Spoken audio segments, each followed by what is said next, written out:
Hi, I'm Danny Knightmare, and I'm a horror addict, and we review all things horror. And tonight, that happens to so be a wrestling match. Yes, I'm talking about probably the already infamous House of Horrors match between Bray Wyatt and Randy Orton.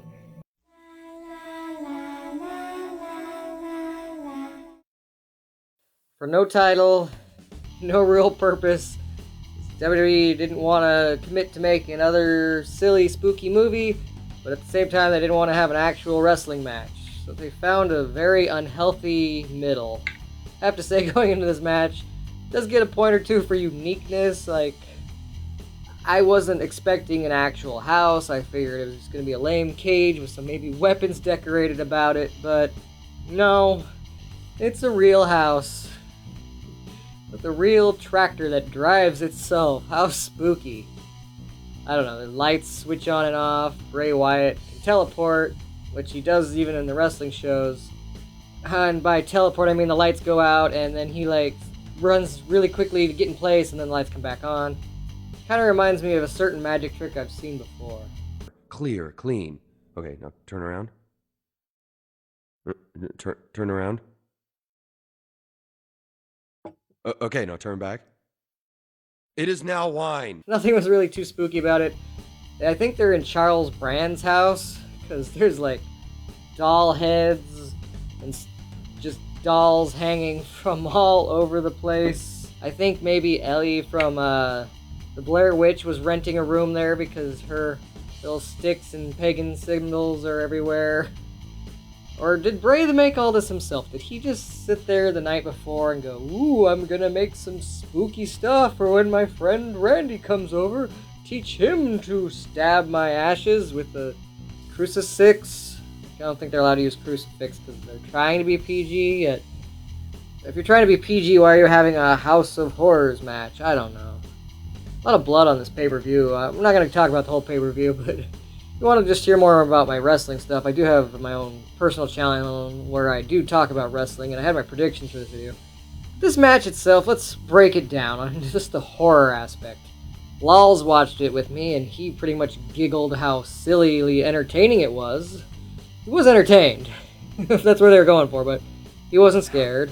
Lols did seem a little creeped out by the baby doll room, but he didn't have any effect on the Blair Witch room or anything else going on for that matter.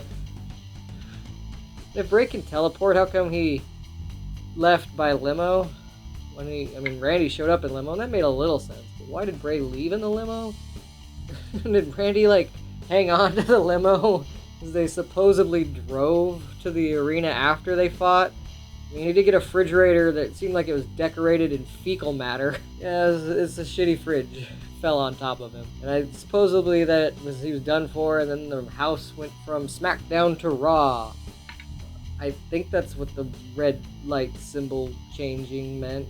I don't know, maybe it was then the House of the Devil. I have no idea. If it would have been just a live fight, that could have been pretty cool, just smashing stuff, breaking through the walls, Resident Evil 7 style. That would have been pretty cool, but it would have still kind of fallen along the lines of old WCW where they, were gonna fight in a junkyard or a graveyard or something. But I don't know. I think a live fight would have worked better for this premise. But no, they did the live fight at pitch black, supposedly near the arena in San Jose, where it only took less than one match away because after they had the fight at the house, you watched a different match on the pay-per-view, and then they were already at the arena. So they were a good 10-15 minutes away, yet anybody who in San Jose or California area, even me on the West Coast up in Washington, looked out of our window, and I'm in the same time zone, and we realized the sun is still up. So obviously this was filmed. I heard later on it was filmed a few days before, I think in Missouri? I don't know exactly where it was filmed, but they should have just had a live fight in that house. It would have been better that way. They could have still had the spooky tractor drive by. They didn't need the weird spooky music and camera angles and cutscenes edited in to let you know that it was definitely not a live fight. Either do a live fight or just make a movie next time. Demon Kane could show up. boogeyman could eat some worms. I don't know. It was just silly. If you're a huge wrestling fan and you have the network, make sure and you haven't seen it already, then go watch it for some laughs, but don't pay to watch this. Skip it otherwise.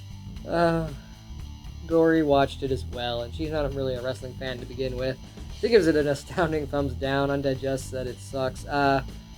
Me and Lols, we're not giving it thumbs ups, but we did laugh. It did entertain, as Lol says. It was so bad that it was entertaining, and I agree with the kid on that. Anyways, it was just a quick little rant review. I don't know. All things horror, including wrestling matches that think they're horror. It's not the first wrestling match to try to be horror. I mean, you had the infamous electric chair match with Duel of the Butcher, but please, like and subscribe if you're new. Hack that thumbs up button. Don't forget to ring that bell for all notifications on all things horror, no matter how silly and absurd they might be. Thanks for watching.